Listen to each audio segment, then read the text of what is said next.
Le tout interprété par Phil Collins, bien sûr.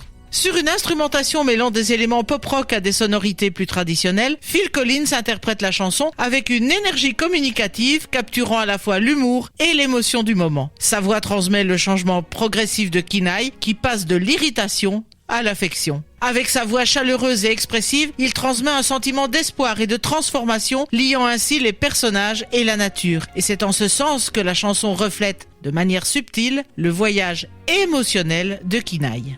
Donc tu veux dire que la chanson évolue en même temps que Kinaï se découvre? C'est exactement ça. Le rythme initial de la chanson est entraînant, optimiste, reflétant l'impatience et l'irritation de Kinaï. Il veut arriver rapidement à la montagne et redevenir humain. Mais au fur et à mesure que le voyage avance, il commence à s'adoucir et à apprécier la compagnie de Koda. Le rythme ralentit alors légèrement et les harmonies sont plus riches, plus complexes. De même, le début de la chanson est axé sur des instruments rythmiques. Kinaï veut avancer vite et bien.